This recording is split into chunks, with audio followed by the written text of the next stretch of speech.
Hi. Hello, hello. Welcome back to another thrilling installment of Discussions with Davis. And we're still discussing Avatar. Making our way through it. Yeah. Wake up. Nah. No. You ruined it. You ruined it. I do things. Yep. I'm your host, Mark. I'm Beth. This is my co-host, Just Beth. Yep. Just Beth. Just Beth. And, we're... And I left my notes over there. Oh. Well, do you want them? Mm-hmm. Okay. You want me to go get them? I'll get them. Okay. Stall for time. Da. Do the Momo dance. The Momo dance. Mama dance. Mama dance. That's a fish song. The Mama dance. The Mama dance. Sorry. Take two. Take two. Yep. So yes. We are, we're not professionals. We never claim to be. Yeah, we make it up as we go. But that's what makes it fun. No, I don't make it up as I go. That's why I got notes. Oh, well, I'm making it up as I go. For once, you've got notes and I don't. We've really turned, the world has turned. Well, that's because, It just worked out that way. I got nothing. It just worked out that way. Well, we're trying to rein it in a little bit. In the past episodes, we've kind of just hit what the episodes we're covering in Avatar, kind of hitting, basically just describing in an abridged way the entire episode, and that's we started accidentally getting into like an episode by episode breakdown of it, and that's not what we were hoping to. That's not what we were shooting for. So we decided to just take a few episodes at a time and discuss like maybe 2 or 3, parts that, or things in the episode. Highlights. Highlights. Yeah, highlight reel. Yeah. Yeah. So we're trying to rein it in a little bit to make this go a little bit faster because there is still so many episodes. There's so many episodes to get through, and we want to try and wrap this up before Halloween hits because we've got some interesting things for Halloween. Mm-hmm. And there's always interesting things for Halloween because Halloween's the best. It's the best holiday. Yeah, and the show's gonna be a little different for Halloween. Ooh. It is. Yeah. Oh. Because of what we're gonna be doing. So So that's gonna be fun. So you'll be surprised for me too. Well, it's what we were talking about earlier. The investigation kind of stuff. Oh well, don't give any spoilers. Yeah.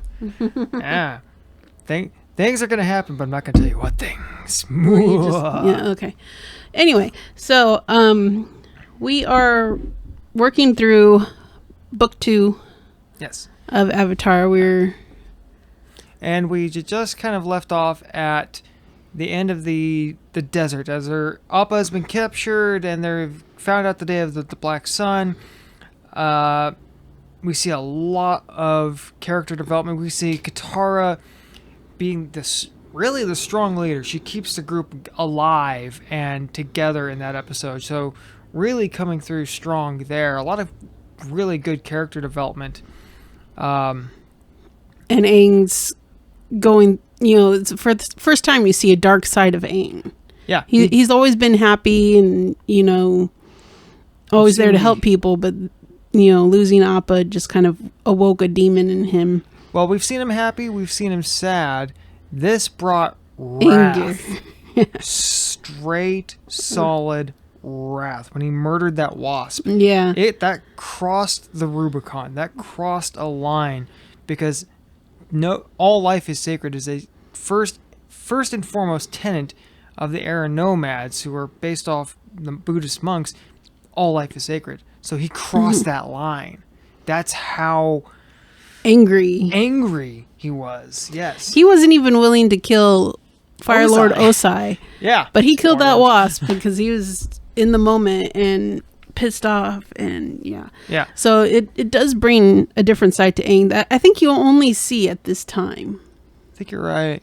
I mean, yeah, he has a little hissy fit and like acts out against the group later on when it comes down to the showdown between him and the Fire Lord, because he's stressed out, but never full on wrath like that. Yeah. Bring my headphones down just a little bit here. But anyway, so where we left off, we're picking up where we left off. It's the episode. They're going to Ba Sing Se. Yeah, they're going to Ba Sing Se. The episode is called The Serpent's Pass. And it's, I don't want to say it's a filler episode. No, but there's some good stuff in there. It's actually a very interesting episode. You see a lot of things happening at the same time. It's just that the episode kind of happens in two halves. It's basically like two short episodes smushed together, because you've got them crossing them, the lake, and then the drill. The drill's the next episode. No, it's the same episode. No, it's not. Yeah. I just watched them. So did I. The drill was the episode after The Serpent's Pass. Well, then what was it? It was covering Iroh and Zuko going to Ba Sing Se, and then them trying to go to Ba Sing Se with that is one episode. Okay. I wasn't paying attention. I was halfway. I was only halfway. You don't have notes. Anyways. So The Serpent's Pass covers basically them trying to get to Ba Sing Se. Yeah. And it starts out with them looking at a map and trying to figure out how to do it. And they're like, okay, well, there's this pass here called the Serpent's Pass. We'll take that. That goes straight there. And then a group of refugees, the man and the pregnant woman you see throughout this series so far. And they're like, well, just go to the ferries. They're like, well, there's ferries. I mean, to be fair, the map was 5,000 years old. Ferries hadn't been invented yet when that map was made. It was one of the maps that Sokka stole from the library. Yeah. But in taking the ferries, you had to go through the process. Immigration. And customs. Yeah. Yes. So it's them, going through that, and at probably, a few hours apart. Some great comedy, too. How they get their passports. Oh, yeah. We'll go over that in a minute.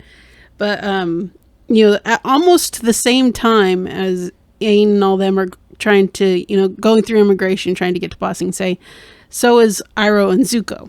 Yeah. Like, just a few hours apart. Because, it shows... it might be happening simultaneously, just from a different port. Well, you see, at the beginning of the episode, just as they get to immigration, you see Iroh and Zuko's ferry take off. Really? Yeah. Oh, so wow. really just a matter of hours. And, but yeah, so much is going on in that episode, but they still managed to stick in the cabbage vendor. My cabbages! No vegetables allowed to enter Ba Sing Se. One kind of cabbage slug can destroy the entire ecosystem. Yeah. And security was called on them, which is a platypus bear. Which is massive. Yeah. And he completely destroys the cabbage vendor's cart. This time it wasn't Aang. I know, that poor guy. He is like the poster child for perseverance, because it keeps getting destroyed, but he keeps getting back up, getting a new cart, getting more cabbages, and trying to make it happen. And apparently he does, because in Korra, he's got the whole cabbage corp. Cabbage corp, yeah. Which becomes a multi-generational business. As you see, it gets shut down during during season 3, season 2, season 3. And it's the grandson, and it's wow, yeah, it becomes a multi-generational business. Nice. Which makes sense, because I think they're 70 years apart. And so they're going through customs, and of course they have no identification. And he's like, oh, but I'm the Avatar. And she's like, I see 10 avatars a day, and cuts over to this group of people dressed up as Aang, and he's just kind of nice. Yeah, I see 10 a day, and you're not the very good one. Yeah. Which is it's kind of who was it? Elvis or somebody entered an impersonation contest and got second or third place. Yeah. When somebody else is more you than you. What do you do with that? This means at some point, somebody managed to out Elvis. Wow. It's hard to think that was possible. That's like, I can't translate that into current times. It's like, who's a celebrity? It's like, I don't know. That's like, we don't follow celebrities. That's like being more Weird Al than Weird Al. Yeah.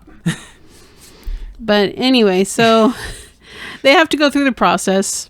I loved Toph's flex. Yeah, Toph totally when they get their flexed. passports, like, because Hayne goes up there. They have no identification. He's like, you're not a very good Avatar. She's like, I'll handle this. Pushes Toph comes up. She's like, let me handle this. And, flashes her family crest. Oh, the golden seal, the golden flying boar of the Beifong family. It is my pleasure. Anything I can do to help. It is your pleasure. And she's like, I am blind, and these 3 idiots are my valet. So, like, just total. And they're just kind of like huddled together, like, yeah.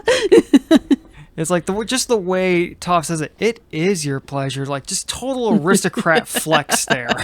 Yeah. Like, damn. Which Toph like never does. No, this and it was a weird moment for her. And the 3rd episode we're going to talk about tonight, City of Walls and Secrets. Those are like the only time she flexed her family name.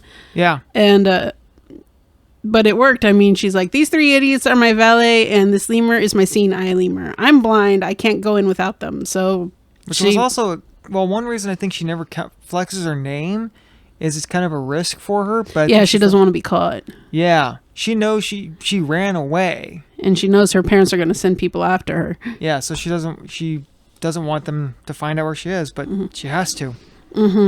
And promptly, the bounty hunters do catch up to them in the next episode.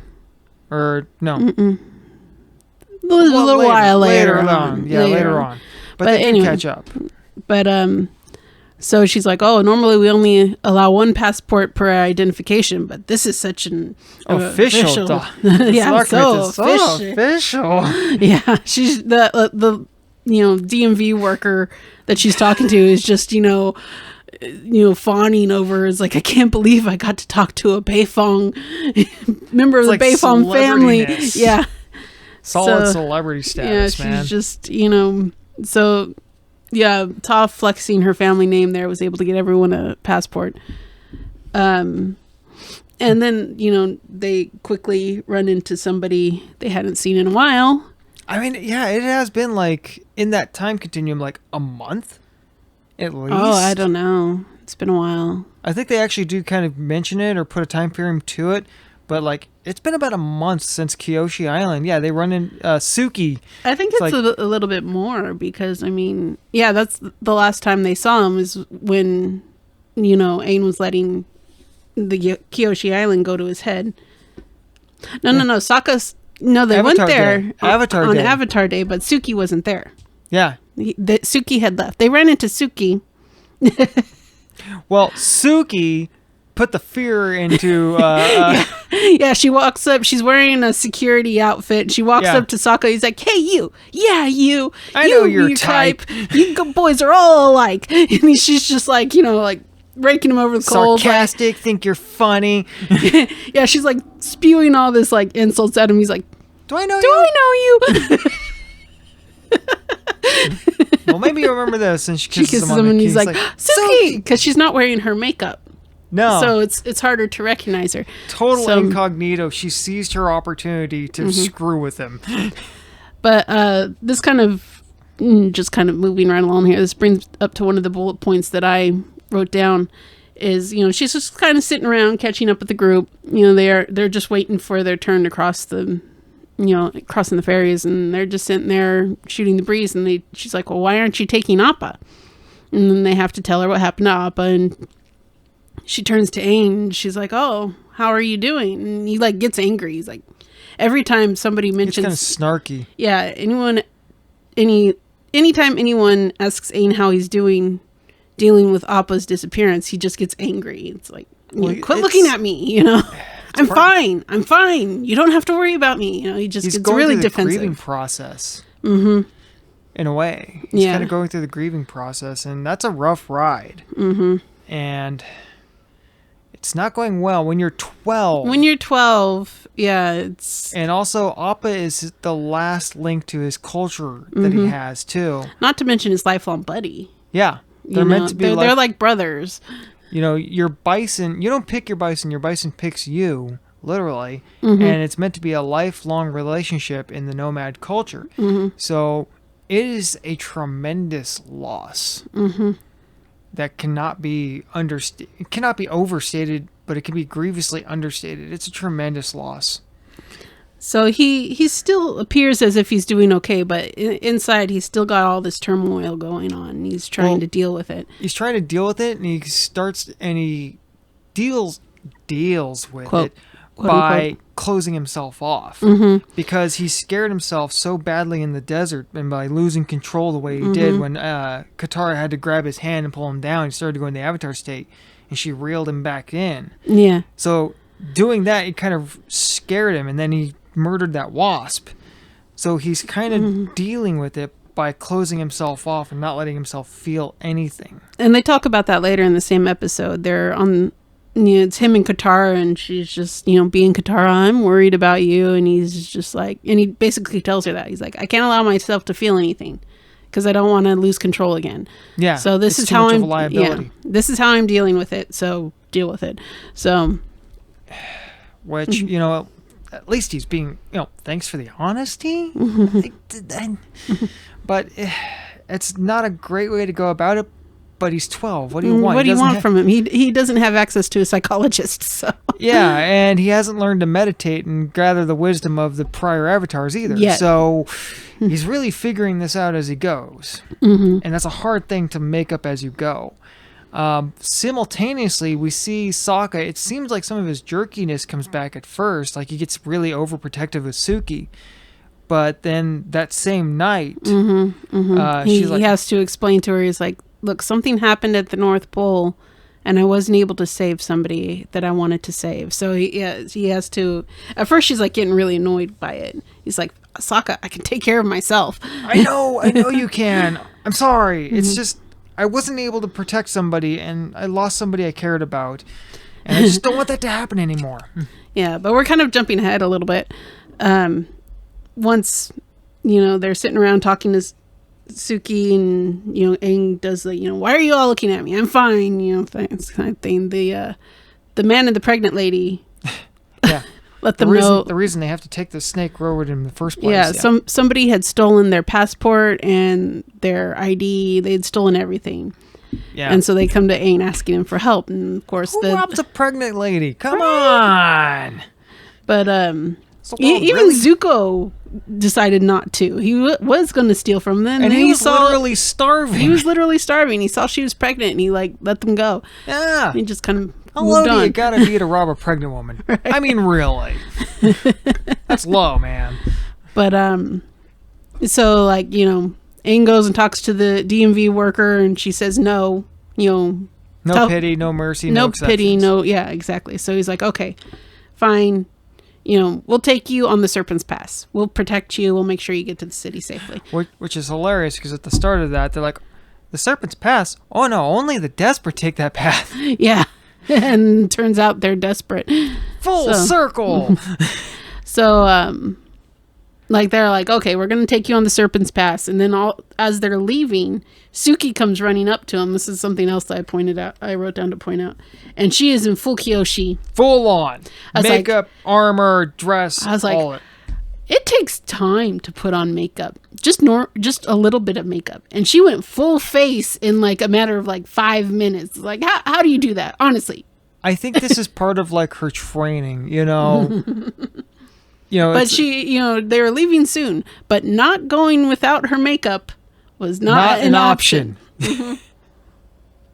Well, I mean, Suki is so pivotal in so many ways, and she gets a good amount of screen time, which is great. But in so many ways, especially in this episode, and later on, when they're in the prison with Spider Suki. Oh yeah. She is so understated. It's scary. It really is. I mean, she is scary strong. She is. I mean, it's a good thing she's on their side. Yeah, she even went toe to toe with Azula for a while. Yes, during Appa's Lost Days. Yeah. So So like she's like, I'm gonna go with you guys. You know, you need all the help you can get. And Yeah, I get the feeling that kind of like, military training, how they teach you to, poop, shine, and shave in 5 minutes. Yeah. I think that Kyoshi's kind of do that. It's like, dressed, hair done, makeup, you got 5 minutes, go. that is some good makeup too, because she jumped into the ocean and it did not smear at all. I don't know what makeup she's using, but man. I mean, we talk about waterproof. That's salt water. It's extra abrasive. But anyway, so yeah, Suki goes along with him. She's got makeup secrets. We got to know. I know. Corner the market. Yeah. Why are we whispering this in the episode? Don't. It's secretive. Anyway, so yeah, I was Probably just all like, natural, too. yeah, that's what I was just thinking when you were watching her. It's like, wait, I'm going with you. It's like, wow, she got that on quick. Yeah, Suki's got a lot of understated skills. Mm-hmm. And there's another understated skill towards the end of that episode. And there's another one in the middle. That as they're crossing it, they have to fight the giant snake thing. Mm-hmm. They come to a point in the Serpent's Pass where the path goes under the water. So they're like, oh, okay. Which, again, much like the desert, you see Katara just like instantly take control and keep the group moving. Yeah, because she starts bending the water. Bending the water around her, and she's like, Aang, help me. And Aang starts helping her, and they're kind of working their way through. And then they see the snake serpent. Yeah, well, there's a couple things that happen right there, just real quick. That they get to where the path comes to the water, and Aang's just standing there slumped, shouldered, like, well, I guess we're done. I guess we're stuck. Because all the other people that they're with, the refugees are with, they're non-benders. They're just refugees. They're NPCs. They don't. And so they're just standing there like, oh, the road's underwater. What do we do? And Aang, of all people, is standing there with this kind of look on his face. Doesn't say anything. Katara comes from the back of the pack and just like and starts bending water. Aang, I could use some help. And Aang, he doesn't argue or he just keeps helping, But like he was just standing there like ready to give up. Like, dude, the path's underwater. You've got bending skills. They could have just made an ice road over the water or anything, but Katara's just... But, Well, Aang was, I think, just emotionally numb. Well, that and in Aang's defense, Katara has had the chance to, in her cult, back at home, she had to assume the role of a leader. Yeah. Before they even left. So, and her grand taught her that way. Yeah. So she already has the community and perseverance just kind of come natural to her. She's just a natural leader, and she was raised to be that way. Even if everything was fine, her dad was the chief, so leader was in her blood. Yeah. So she was before they left. She is now. Just she showed it in the desert. She's a natural leader. She just keeps pushing forward. Yeah, she's good at keeping a group together. Another nice little Easter egg is that as they're doing that, like, Aang, I could use some help, and he starts bending. He hands his staff to Toph. Yeah, he trusts her with it now after all she put him through. Yeah. I didn't notice that. Yeah, it's like, I mean, she was, in the bitter work, she's like smacking it around and using it to crush nuts. Now he hands it to her and because he knows she'll take care of it. So that's just a little quick things there. But yeah. Then they see the giant serpent. They're in the water under the serpent attacks. Cute little scene with Momo trying to catch a fish. Funny. Yeah, but so Toph lifts the earth up, keeps him above the water, keeps him from dying. Yeah. So Aang goes off to fight the serpent, and he's like, I'll distract it. Katara, you get everyone to safety. So she makes a little ice bridge and starts getting people, across. And Toph gets knocked in the water. Yeah, and she hesitates. She doesn't want to cross the ice. Yeah, she can't see because thanks. I'll just stay on my little island where I can see.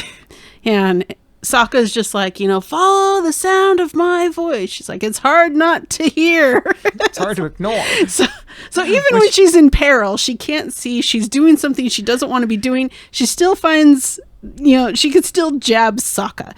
I think the sass is so natural to her, she can't help it. She can't help it. And, just like part of the coping or something. But yeah, I mean, the first line she says, her character introduction is trash talk with Boulder. Yeah. The Boulder. The Boulder. But, so she's pure sass. So she's inching her way on this ice bridge that Katara made, and she gets knocked in the water by, like, splash of the bridge gets destroyed. So, of course, she can't swim. So she's never had to. Yeah. So Suki, Sokka's getting ready to go in. To take his boots off. Start to take his boots off, and Suki just jumps in, full armor, everything. Those are heavy robes, and she just jumps in, was able to swim. Doesn't even take her head thing off. The crown headband thing. Doesn't even take that off. Just... Yeah. So she jumps in and gets Toph, and Toph's like, "Oh, Sokka, thank you for saving..." Because, like, right before that happens, Sokka's like, "Hang on, Toph, I'm coming." And then Suki jumps in. Right. And he's just like, "Oh, Sokka, you saved me. Thank you." And she kisses her cheek. Me, Suki. Oh, well, you could just let me drown now. Toph would rather die than face that embarrassment. Yeah, because she kissed her on the cheek thinking it was Sokka. I think Toph's had a crush on Sokka I think for a while. yeah, Toph's definitely got some hidden feelings for Sokka there. Even like later on in the fire book when he goes off to train. Oh yeah. And everyone just doesn't know what to do with themselves while Sokka's gone, because Sokka's always the one that plans their day. And she's like, "Sokka's coming," and like everyone's like, "Sokka," and they're all excited. He's like, "What's with them?" She's like, "I don't know. I think they missed you or something. I didn't notice." Yeah, and she's like turns blushing. her face away because she feels herself blushing. It's so awesome. So yeah, I think Toph has some feelings for Sokka there. Definitely. So, definitely. But yeah, but that's another example of Suki being able to shine in that episode. That she is much more formidable than... Well, there's that, and then just another layer on top of that. When they finally get across the Serpent's Pass there, she goes back. Yeah, at the very end. She good to see you guys again. I'm glad you made it safely. The pregnant woman finally has her baby, and then Suki leaves the group and goes back to the port of entry of the dock, which means she had to cross Serpent's Pass again with the giant lizard snake thing out there. All by herself. Yeah. They barely made it as a group. She made it back on her own. And I bet she didn't smudge her makeup on the way back either. Probably not, no. Probably not.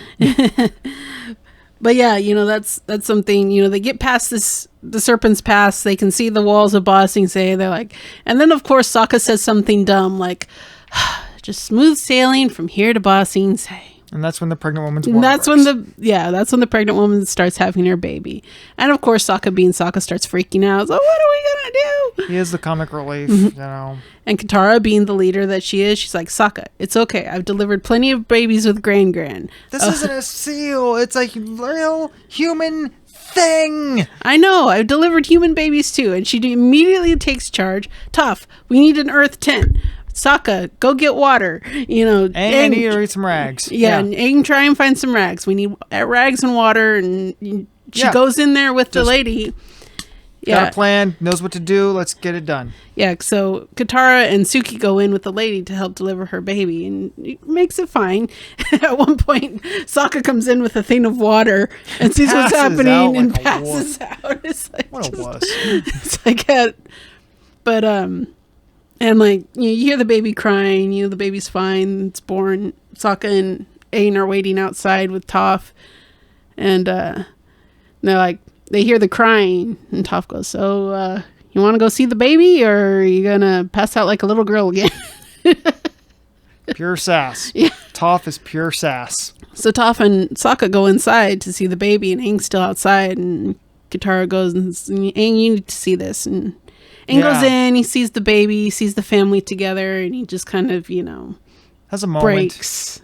Breaks down a little bit, starts crying, and realizes what he's been doing. The hole fills a little bit. The wound heals a little bit.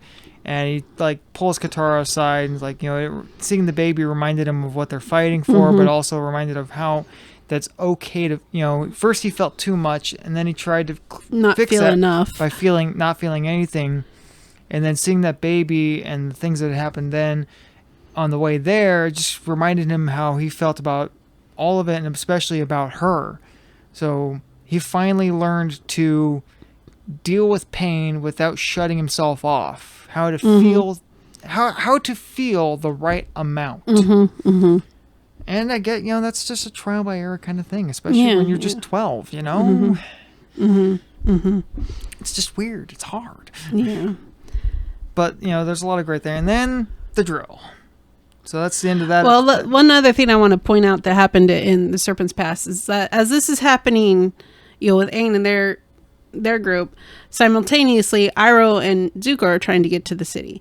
And while they're on the ship, the great meme. It's like you see Iroh, he's got his head down, he looks all serious. He's like, "Who'd have thought that I'd be returning to Ba Sing Se, the place of my biggest embarrassment as a tourist?" And he puts on this flower hat and this big old smile, and Zuko's like, "We're not tourists. We're not tourists. We're refugees."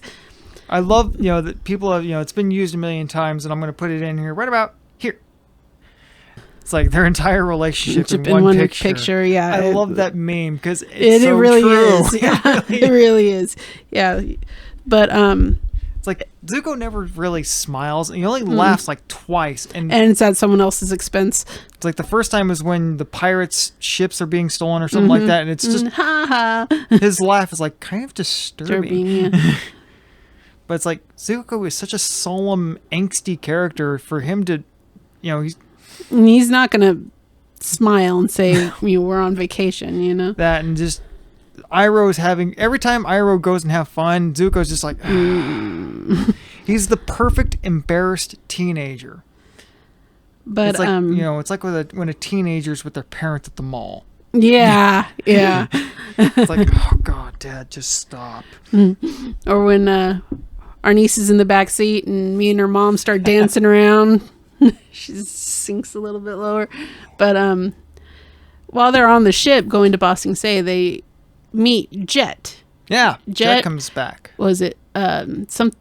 Smellerbee and Longshot. And Longshot. It's just the three of them now.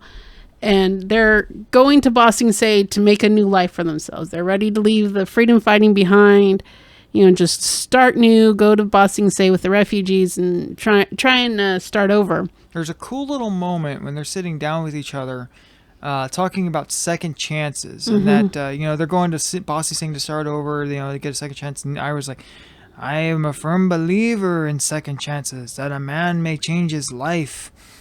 I'm a girl. I mean, he says that, but Smellerbee's like, I'm a girl. He's like, oh, of course you are. Well, he says Smellerbee is an unusual name for a young man. Oh, that's right. I'm a girl. Oh, I see. It's a beautiful name for a beautiful young lady. She's storming away. And then Longshot goes over there and just gives her a look. Yeah, I know, Longshot. I shouldn't be so sensitive about my appearance. He only speaks once. But everyone's always asking him in his opinion. And he just looks at him and they're like, yeah, I can respect that. Yeah. What do you think, Longshot? I can't help but think that he's a tribute. I mean, it's a great way of, conveying things. And it's a great comedic thing.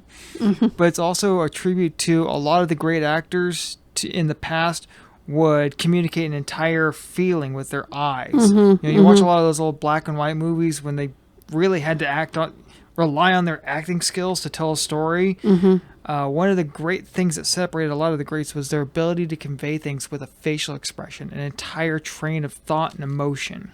Mm-hmm. But there was also an Easter egg at the beginning of Snake Way. I keep calling it Serpent's Pass. Serpent's Pass. I keep thinking Dragon Ball, Snake Way. Welcome to how my mind works. It connects things that shouldn't connect, but don't go down that well of how his mind works. Just don't. Wacky land. It could happen here. Do. But anyway. But just as they're at the gateway to Serpent's Pass. Somebody had scratched into one of the poles in the gateway, abandoned hope, which I can't help but to connect those dots that I think that that's an homage or tribute or in some way connects to the Divine Comedy or Dante's Inferno. Because as Virgil is about to enter hell, or I think it's purgatory, abandon all hope, ye who enter here. Maybe, but I think it's just kind of, tying what happens at the end of the episode to it. Because when they have the baby, they're wondering what to name her. Yeah. And they said, we'll name her Hope. They wanted the child name to mean something, so they named her Hope. Yeah.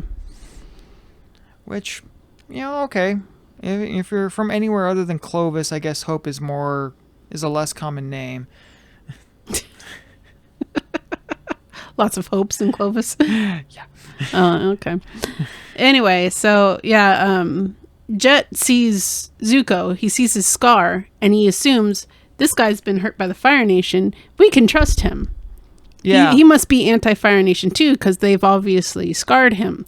Yeah. He's talking to the freedom fighters, and it's like, we don't know anything about this guy. Well, I know he didn't get that scar from a waterbender. Yeah. So they bring him on to do some hijinks. The food they're giving the people on the ferry are terrible, but the food that the captain has up in his... Great little comedy moment with Lyra there. He's like, what kind of food? Well, he's like, yeah, we're sitting down here with this rotten stuff while the captain of the ship eats like a king. What kind of king is he eating? Like the fat, happy kind. Oh, like drool. So they enlist Zuko to go steal food from the captain. Liberate. Liberate. And hand it out to the other people on the ship. Yeah, which was really cool that, as they're sitting down to have that meal, and that's where they talk about second chances, you see Jet just like handing it out to just the random everybody. Refugees, not just hoarding it to, so being true to his world of liberty and equality, it's like, wow, he's just handing it out to people. He doesn't even know these people. They're just refugees, randos. He's giving it out. So yeah, he that's where solid. Jet and Zuko first meet. And they just kind of, mesh with each other a little bit there, which comes into light a little bit more in the next episode. So we can move on to the drill. Drilling. Drilling. Right, I'll have to get a job with a drill.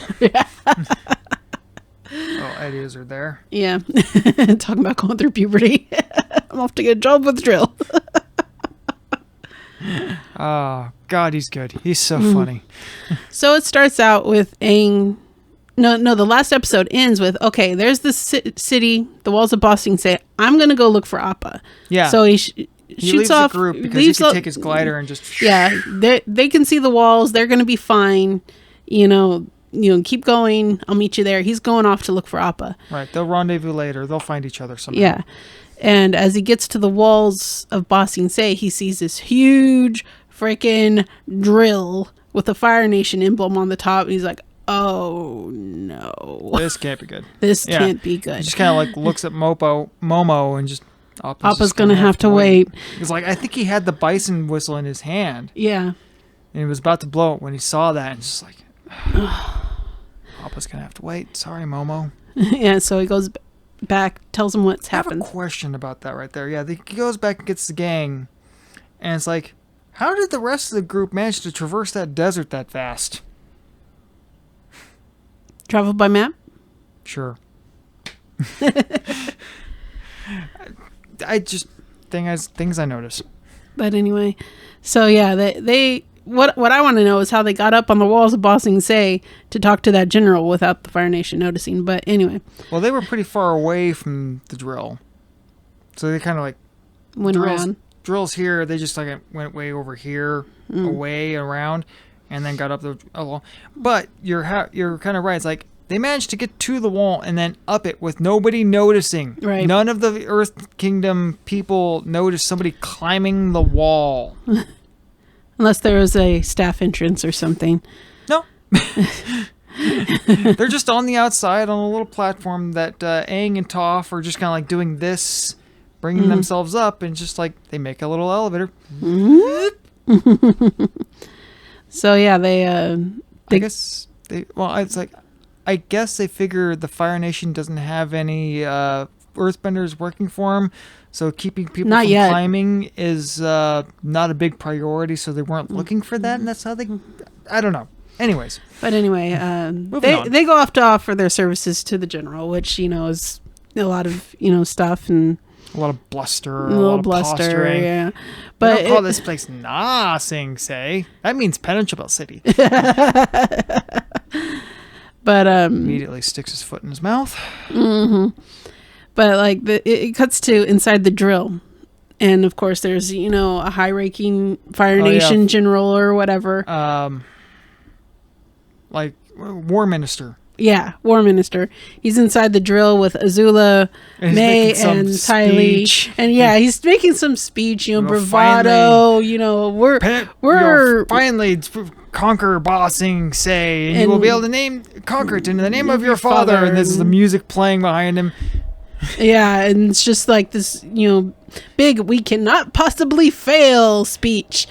And anytime somebody says "we cannot fail" or "victory is assured" or anything like that, they're the clock is ticking to the clock is ticking to your imminent demise. Yeah, it goes downhill really fast. Yeah, meteors are inbound on you, dude. Mm-hmm. Mm-hmm.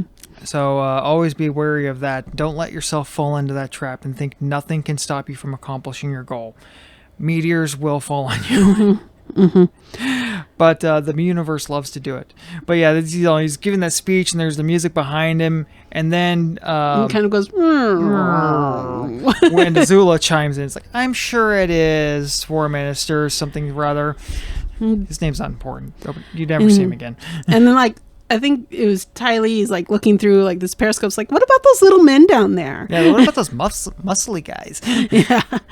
And she's like, May, the Ty Lee. Impenetrable. It's like, this is the Ty Lee who's the Earth Kingdom's special forces. These are Ty Lee agents, and they're the best of the best of the best of the we meet the Ty Lee later. This is the Terror Squad. Oh, okay. I thought it was the Ty Lee. Yeah, the Terror Squad, which Sokka's like, ooh, I have sent elite soldiers known as the Terror Squad to stop them. And it's ooh, terrorists. Yeah, that's right. That's right. And Sokka's like, good name. We need a name. But yeah, Azula's just like, May, Ty Lee, go take care of them. And yeah, in a matter of minutes, Ty Lee drops all of them because she blocks Ty Lee does most of the work because she blocks their chi, and so they can't bend. And it's like, you want to kind of laugh at the Earth Kingdom soldiers for them just being taken out so easily, but it's kind of the same thing in one of the early episodes, the first or second episode, when Aang lets himself get captured, and it's like, I bet neither of you guys has ever seen an airbender before. Fought an airbender, yeah. Yeah. Nobody else has ever had to fight a chi blocker before. Ty Lee presumably is the only one. Other than whoever maybe taught her. Right. But so chi blocking is all close combat. Most bending is a projectile. You fling the rock, you throw fire, you use water as a whip. It's all slight distance weaponry. They're not close to getting close combat quarter with somebody. So when Ty Lee just shows up in your face and starts punching places, and then slides around you like a serpent or something, you're like, I don't even know what to do with this. I don't know. It's like you wouldn't think such a ditzy girl would have such an amazing knowledge of how the human body works. Yeah. She knew, because her punches are precise. They know exactly where they need to go. Oh yeah, and they work. Yeah, unbelievably effective. So yeah, May's just sitting there twirling a knife. Finally, something to do. Yeah, so she's throwing her daggers like she does, and they're just blocking it with sheets of rock. But yeah, Ty Lee's the one that jumps in and takes them all out. Yeah, an entire platoon of men laid waste in minutes. And so yeah, they're talking to him later on. They take him back to the wall, and they're in an infirmary, and he's like, that girl, she did something, made me lose my bending. I could barely move. Yeah, and Katara's Benton's Ty Lee. Yeah. Starts warning the generals, she doesn't look scary, but she is. Knows the human body. And yeah. But It's like she takes you down from the inside. Sokka's like, oh, take it down from the inside. That's how we're we going to stop the drill. Yeah. Yeah, because before that, they're talking to the general. They see the drill, and everyone's looking at Sokka. He's like, why are you looking at me? Like, you're the idea guy. He's like, what? So, like, no one else can come up with an idea how to fight these people? And of course, later on, he gets the idea of how to fight them. There's a quick joke there. He's like, that's a lot of pressure. Like, you're also the complaining guy. That one I don't mind so much. Sokka. Yeah. So simultaneously, while they're working on taking down this drill, Iroh and Zuko and Jet and all fighters, them have arrived in Ba Sing Se, and they're going through the final stages of their immigration and stuff like that. And something happened. Jet's like, come on, you guys, we can make this guy part of the group, and talking about Zuko, and they're like, Jet, that's not why we're here.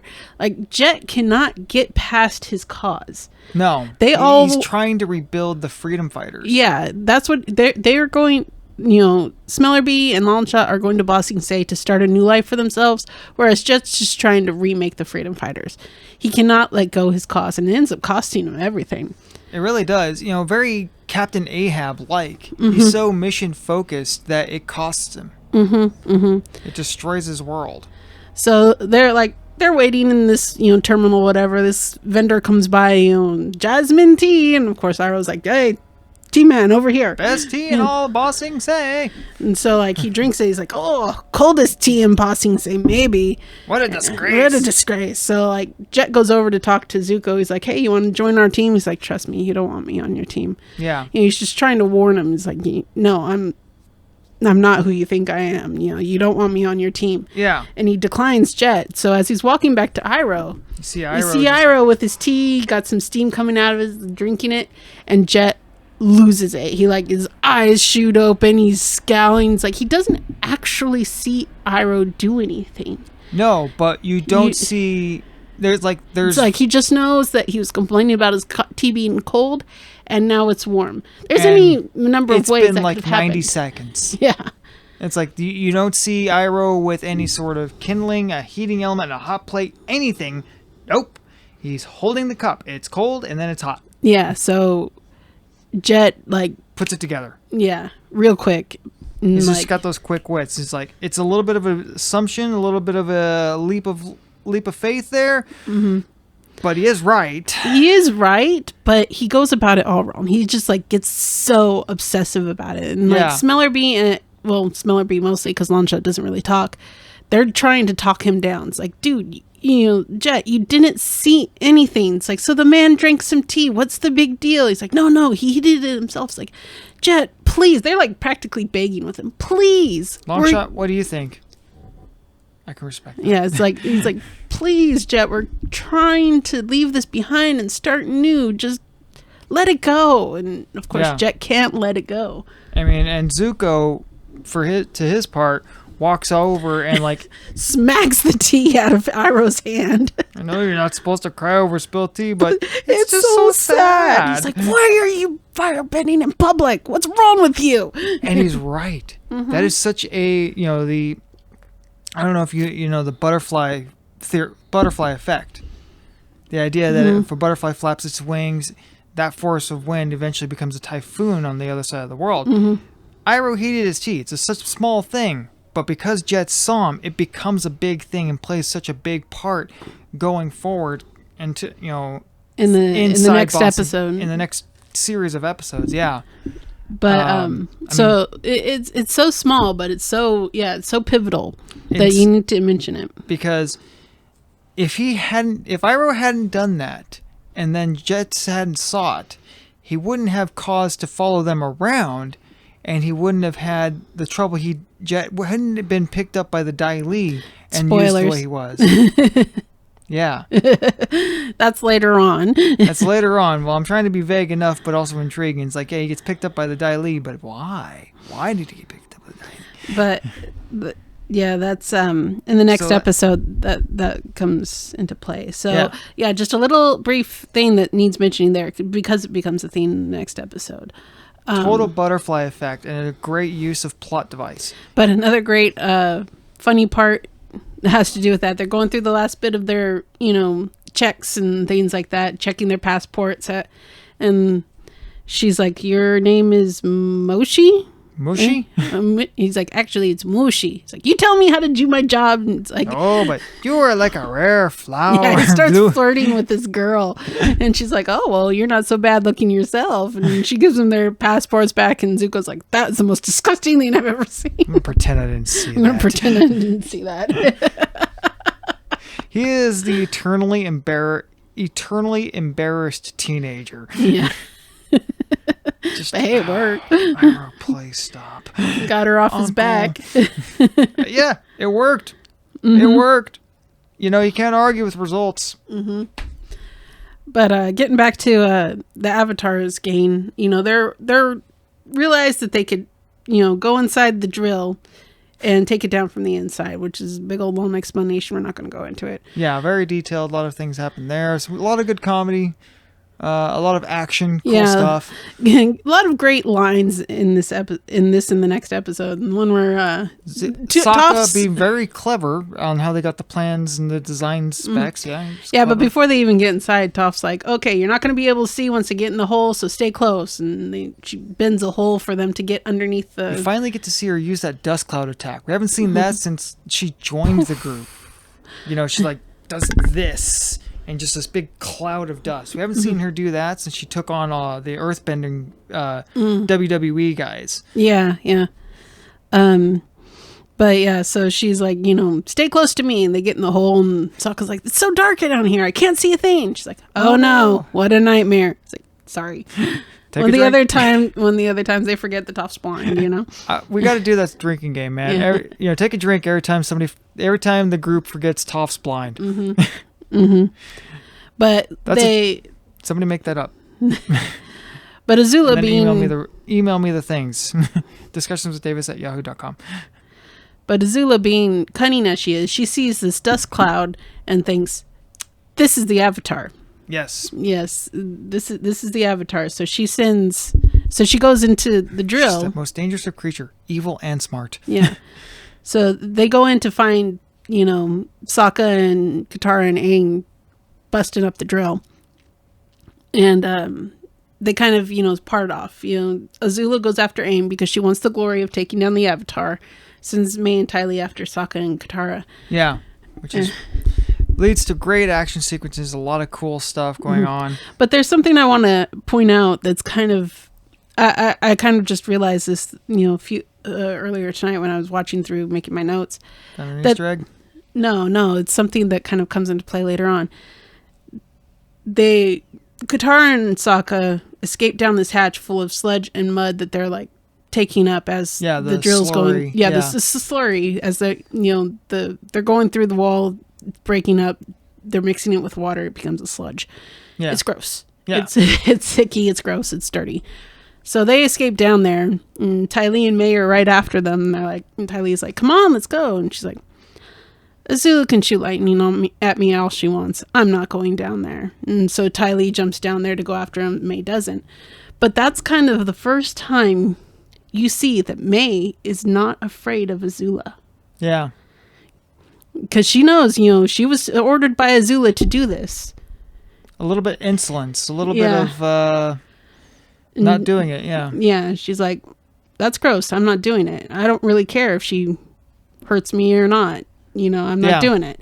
And that comes into play later on. Yeah. So that's like the first time the boiling rock. Yeah, that's the first time you see that Mai is not afraid of Azula. Yeah. And it's just kind of a little bit, it's more comedy than anything, but it's like, yeah. Another butterfly. Yeah. Planting seeds here. Yeah. So Katara is able to trap Ty Lee in the sludge by bending the water. Yeah, and Toph catches up and helps her. Yeah, with bending. Because it's mud, it's water and dirt, so both of them can just like. Yeah, and they push it back in, and it kind of jams the machine, causes it to break, and Mai opens a hatch out the back. We lost. Yeah.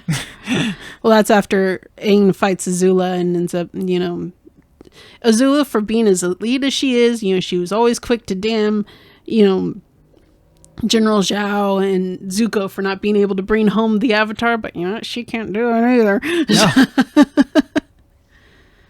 No, I mean, it comes close. There's a couple of times where she had him. He was like, knocks him out for a minute, grabs him by the scruff, and she's ready to just like... Yeah, but he comes to just in time. Yeah.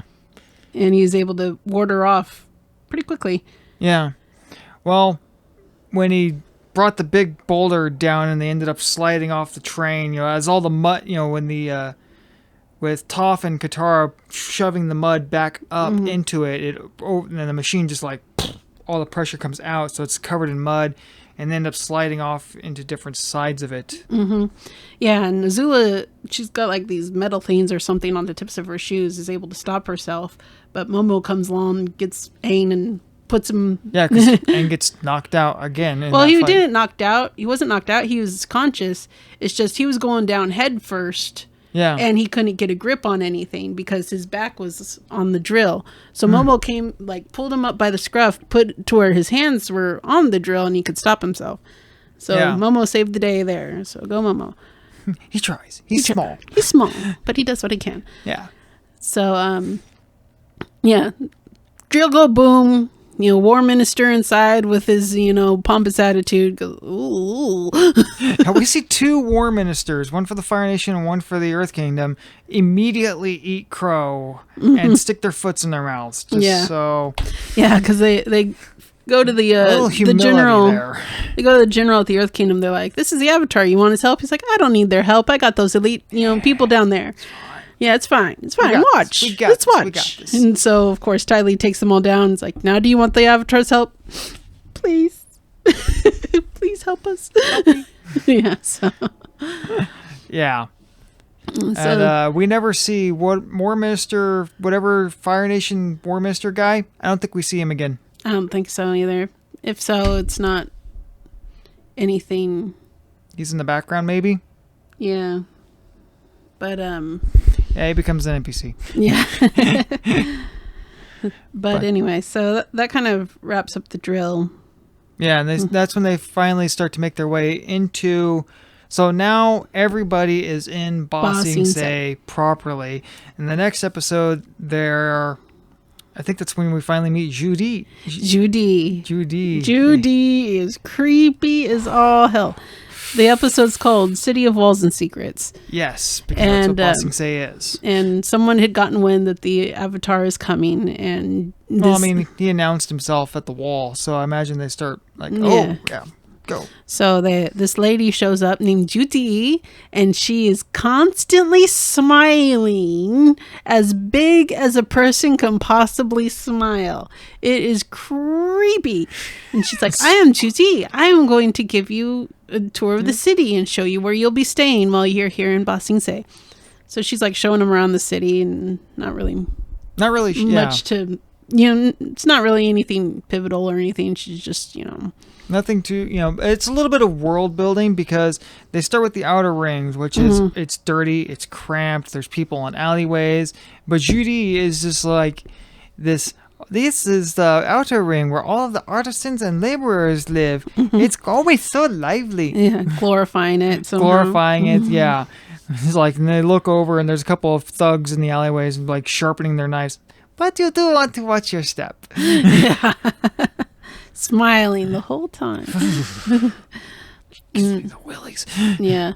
So while she's doing that, she's giving Aang and all them the tour of the city. Yeah, as they're making their way from the wall through the outer ring, the middle ring, to the inner ring, and then where they're going to be living for a while. Yeah, so while they're doing that, it cuts to Zuko and Iroh. And starts with Iroh buying a plant.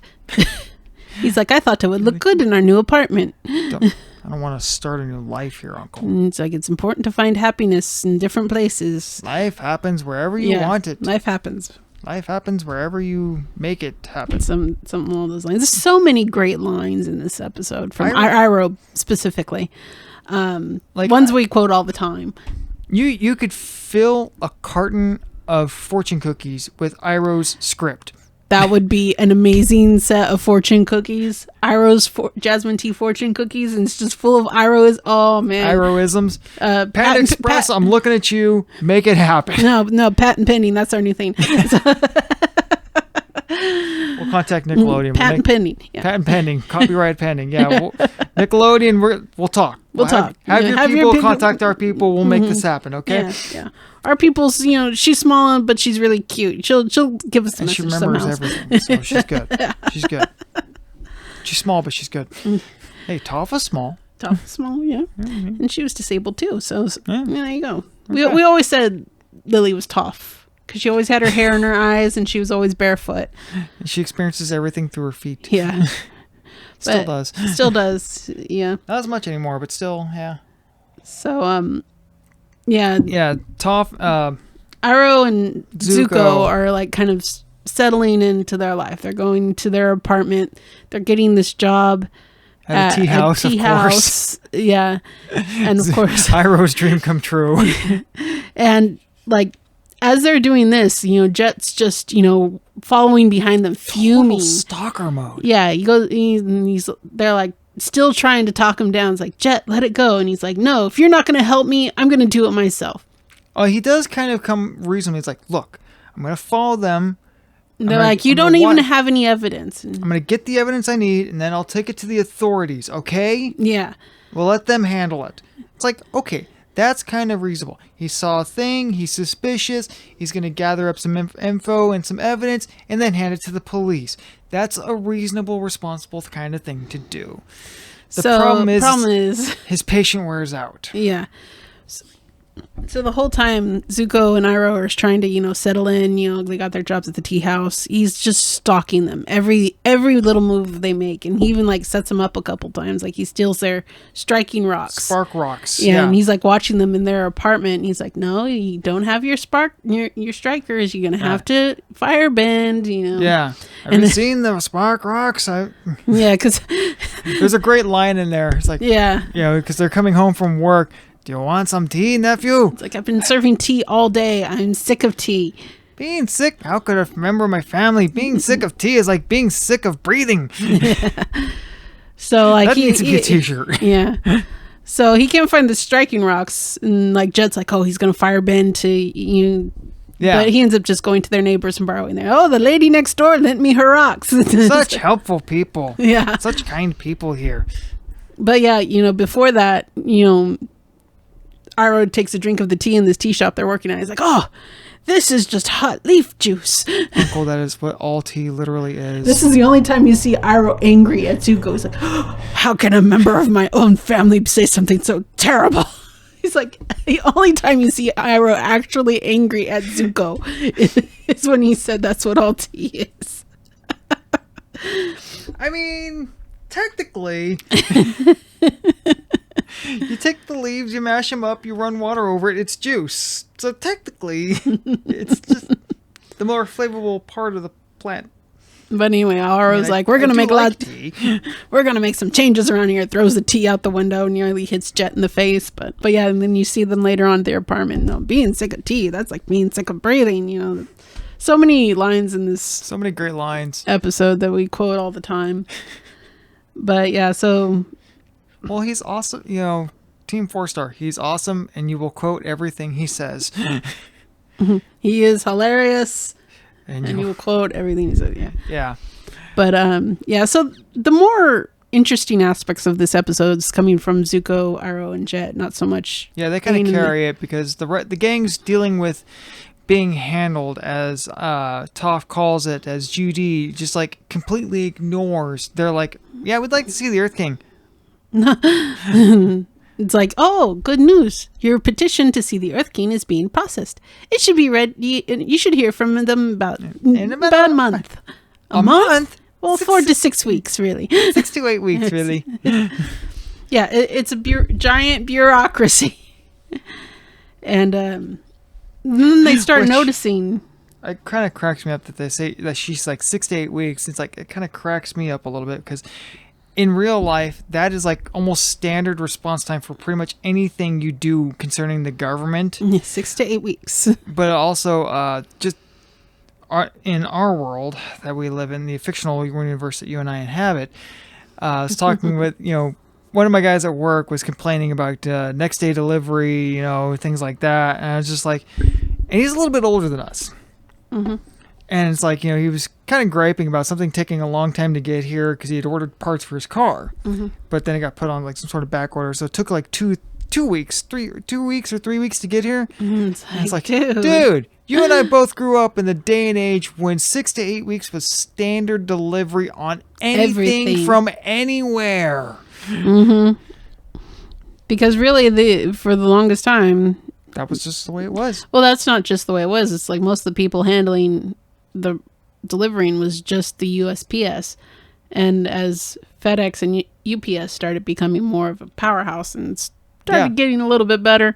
Yeah, but they still had a lot of packages and parcels to go through and deliver. So. Yeah. Parcel delivery wasn't really a thing. It really kind of exploded in the late 80s into the 90s. A lot of mail order stuff. When was Castaway? The movie Castaway. That was in the 90s. That was in the 90s? I thought so. With Odom Shake? Yes. Yeah, that was in the 90s. Because that movie was one big long UPS commercial. Yeah. But it was awesome. But it was really awesome. I watched that recently. It still holds up. It's still great. Mm-hmm. Mm-hmm. But moving on. So not a whole lot happens with Aang and Sokka and Katara and all them. So until the end, when they realize they can't talk to anybody here, they start asking people about the way things work, or Yeah, they start looking for Appa. They start go to pet stores and everything like that. And the whole time Judy's like standing behind them. And whenever they ask them questions about the city, she just smiles and shakes her head no. And they get up really nervous and really sweaty. Yeah. They're like, I can't talk now. I can't talk. It's like they hide and run. It's like and they get really nervous. The pet shop owner they went to, it's like, where's the black market? Come on, It's like, and Judy's standing back there like, I don't know. That would be illegal. You have to leave now. Your lemur is annoying my parakeets. Yeah, she's just giant smile on, shaking her head no. And like very slightly, just like almost imperceptibly, because she's kind of standing behind them. So she doesn't want them to notice. Yeah, but she wants to make sure the pet shop guy sees her. Yeah, pet shop guy, a guy just sitting on the steps outside a building. And you get a nice little callback. You know about the war, they're asking him about the war. He's like, I'm not a political science major. You'd have to talk to Professor Zay, who was the guy they met in the desert. Yeah. But yeah, he just gets really nervous. Anytime they like bring up the war or something like that, she just shakes her head no, and they get nervous and exit themselves. Yeah, there is no war inside Ba Sing Se. So she ends up leaving them. And they see their neighbor across the way, like peeking at them from their doorway. They're like, let's go talk to him. Yeah. And so they start asking him about the war. And even though she's not with him anymore, he still is like so nervous. He's like, look, it took me 8 years to get this house. I can't lose it now. And he like closes the door. It's like being inside China. He says a few kind of like coded kind of things. It's not just being around Judy. It's also the Dai Li agents are hiding behind every tree, rock, and signpost. Yeah. I mean, it's like, China or KGB style policing. It's like the walls have ears. Dai Li agents are everywhere. They're listening to what you say. And if you say anything questionable, you're gone. They will make you disappear. You will be unpersoned. Yeah, and he's like, it took me 8 years to get this house. I can't lose it now. And he just closes the door on them. They're like, something's rotten in Denmark, Yeah. So, like, later on. He says a few kind of like wink, wink things that kind of make nudge, them... nudge, say no more, say no more. Yeah. That gets them kind of thinking. But then, he slams the door in their face. Like, he doesn't want to get involved. It's funny. There's another part that comes up that's it's really funny. We talk about it a lot, and Katara comes in, she like checks the mail, and she's got this flyer. It's like, oh, they're having a ball tonight at the palace to celebrate the king's pet bear. Like, you mean platypus bear? It just says bear. Surely you mean lion bear. It just says bear. This place is weird. Because all of the animals are like chimeras. They're all hybrids. They're all 2 or 3 different things. Yeah. Except for like ducks. Turtle ducks. Well, we see Iroh eat duck twice. So I guess he's eating turtle duck. I guess that's the implication. But like, you know, when Zuko wants him to teach the advanced set, First I must finish my roast duck. Yeah. Or when they get invited to that girl's house for... My mom always makes too much roast duck. Where do you live? Where do you live exactly? Yeah. Yeah, so they just say roast duck. So I guess regular ducks exist. I don't know. Mm-hmm. But anyway, so they're like, hey, you know, if this ball is for the Keen's bear, surely the Keen will be there. Let's crash it. Talk to the Keen. We won't have to wait 68 weeks. Sounds like a plan. Except they didn't take into account one person. Long Fang. Long Fang of the Dai Li is the man you just... He was a character who was made to be hated. You just hate that man. You just love the want character everything design. Bad to happen to that man. It's like you hate them. I love his character design. Because not only is he a conniving bureaucrat who uses his power and position to accomplish his goals. And he also backstabbery and underhandedness. Skullduggery, backstabbery. Anything. He's a complete sociopath. Yeah. But he's calm. And that's what makes him so cool. He's very calm, very plotting, very calculating, very collected, very...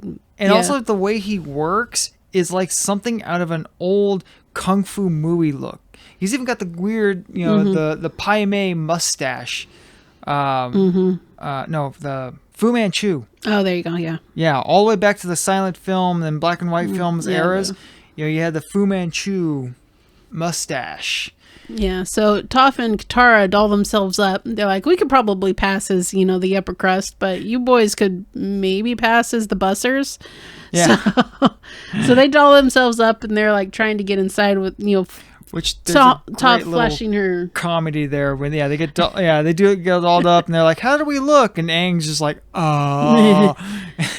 Well, what's funny is while they're doing that, you see Aang and Sokka killing time. Yeah. And boys will be boys. You leave boys alone, they're gonna do stupid stuff. So they're playing this game with each other where they sit each other and flick each other in the forehead. It's gotta be, you know, kind of a rock, paper, scissors type game, you know? Mm-hmm. And yeah, loser gets flicked in the forehead. But they keep playing it. This is what guys do. Okay, we make paper footballs and flick them. You know, if you make a paper football and get it to your buddy, and then you do this, he's gonna flick it right at your face. He's aiming for your face. That's the goal. So yeah, they're sitting there flicking each other in the forehead, and you know the girls come out and they're like, "What? You know, we can be regal too." And like they put this. As Aang is like all tongue-tied because he sees Katara and she's gorgeous, you know, makeup, hair done, and this pretty like, dress. You look, and you just see Sokka's arm. Fuck. Like, don't be looking at my sister, dude. But like, you see Sokka and Aang, you know, just being dumb boys. But like, they're like, no, we could be regal too. They put like these robes on. Sokka like, Water Tribe, how do you do? And they're like bowing to each other, like one would bow, the other bow. Yeah, one would bow, the other bow, one would bow, the other. Of course, one bonk. Their heads come together, and like Toph and Katara are just glaring at them. It's like exactly our point. Yeah, and it's like, that was before they get dressed, and then they come out and they're like. Before Aang can even respond, Toph's like, don't talk to the help. We don't talk to the help. First rule of etiquette, don't talk to the help. Come on, she kind of puts a fan in front of Katara's face. And like, we don't talk to the help. Come on, let's go. And of course, you know, they try to get in with Toph flashing her Beifong, you know, family crest. And they're like, it didn't work. They're like, sorry. Not this time. You have to have an invitation. So... they go to just some guy they think is going inside the party, and turns out to be... my cousin lost her invitation. She's blind. Yeah. And turns was Long Fang. Long Fang, yeah. It turns out to be Long Fang. So he's just like... and just being that cold, calculating mind, He's like, oh, well, I will get you back inside. Of course, it would be my manners to not leave you alone until you find your family. Abandon them until he reunites them with their family. It'd just be rude. You Yeah. know? Irresponsible to leave children unattended. So, yeah, he gets them inside, but he does not leave their side. He's on them like glue.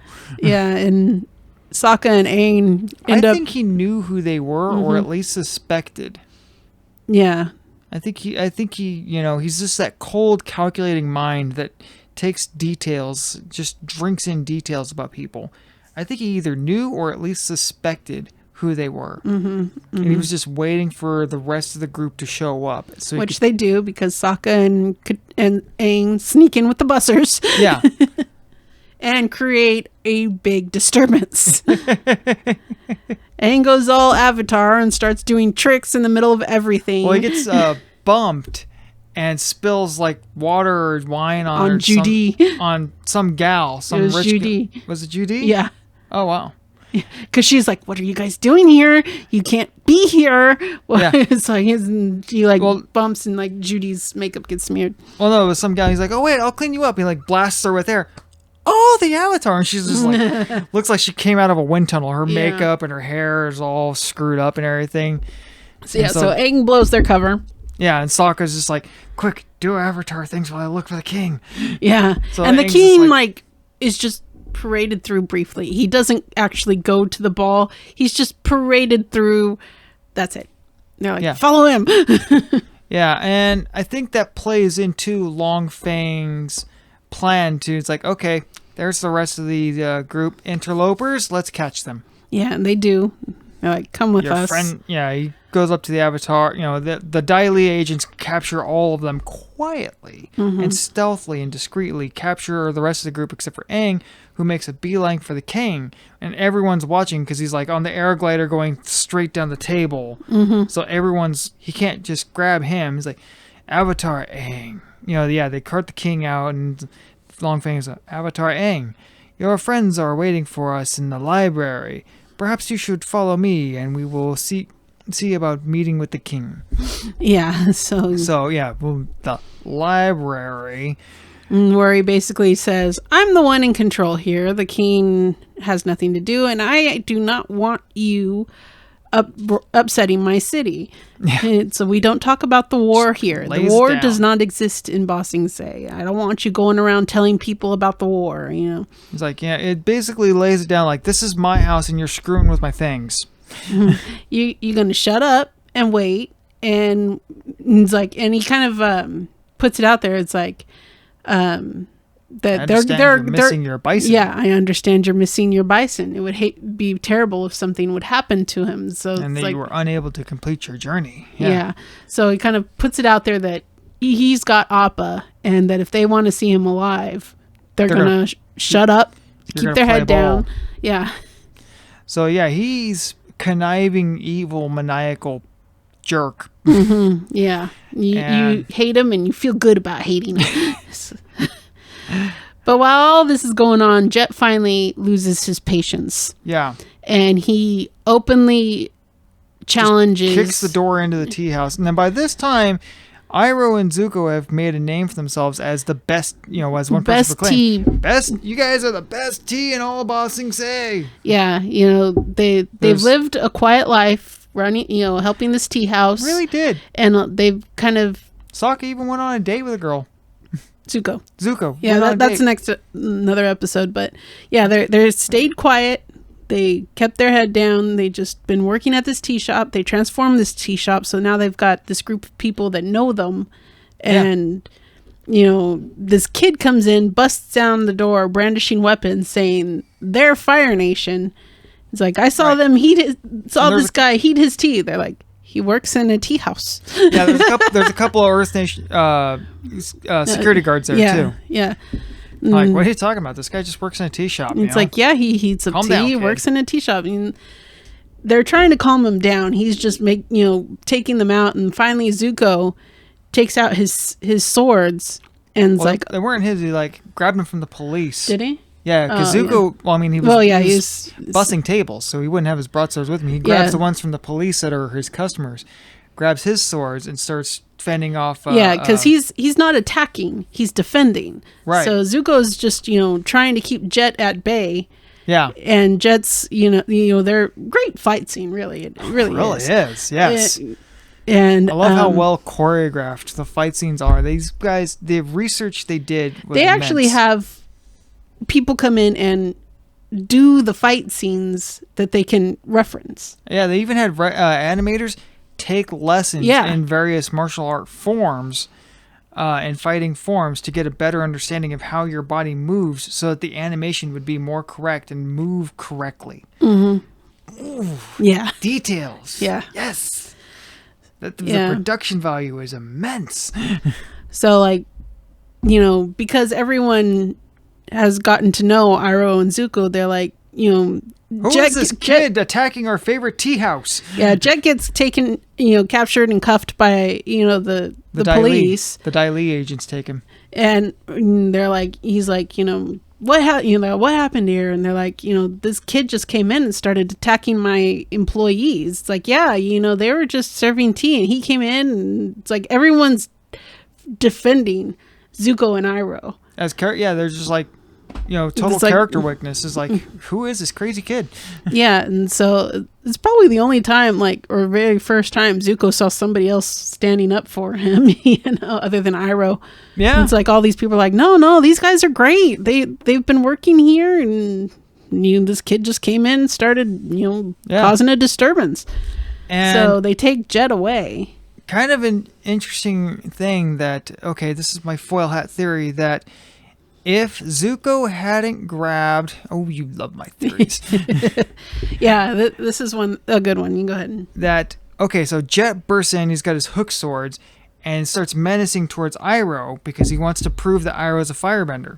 Yeah, he's the one he saw firebending. Right, he doesn't know if Zuko is, but he knows Iroh is, so he starts menacing him. Zuko grabs the cop's swords and starts fighting back and fending off Jet. Steps in between Jet and Iroh. Right.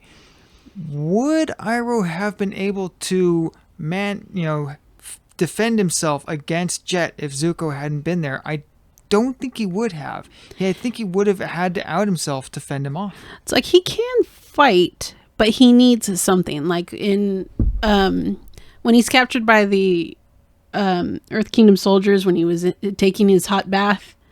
Yeah. And he had his chains. He didn't firebend, but he was able to fight them off with the chains. Yeah. But he needs something. He needs a weapon. Yeah. So, yeah, he might have had, or he might have just not even tried. He probably just, might have tried to talk his way out of it or something somehow. But yeah, if it came down to Iroh fighting Jet, he might have had to, even if accidentally, out himself just a little bit of firebending. It could have gotten kind of dicey. So Zuko really saved the day there. Yeah, because Zuko's trained with the swords and knows hand-to-hand combat. Yeah. Excuse me. So yeah, so they end up taking Jet away to this place, and there's this light that's like on a little ring around a Dai Li agent who's telling him there is no war. No war in Ba Si's name. He's like, but there is. The streets are full of refugees from this war. It's like, no, there is no war in Ba Si. And they're hypnotizing him. Totally brainwashing him. Yeah. So that's kind of where the episode ends. Yeah. Well, along as they're trying to brainwash, as you see Jet being brainwashed, you have the voiceover of Long Fang telling the gang how it is. Yeah. It's kind of mixed in together, kind of. Yeah. It's like him telling them how it is, and picture of Jet, where it's showing how it is. Yeah. Yeah. So it really culminates that Ba Si is got a lot going on behind the scenes. And that comes into play in some later episodes where you realize just how in control this guy is of the city and the king. Yeah. It really is a city of walls and secrets. Yeah. Yeah. I see what you did there. But anyway, so that I think that's a good place to wrap it up. Yeah, we're in for about an hour and a half, I think. Yeah, about an hour and a half. I think that's a good place to call it quits. So Glad I put that clock there. So you can't see it from there, but there was a cool Batman clock that she got me. And no, you got that from a raffle at Napa. oh, that's right. Napa Auto Parts. Yeah. They had a raffle. Workplace benefit. Thank you, Napa Auto Parts. I like your hats too. I've got a small. And your pizza cutters. And your pizza cutters. No, that was Carlisle, but yeah, but I got it at another Napa Auto Parts raffle. So thank you, Napa. Napa know how. okay. Shameless promotional plug.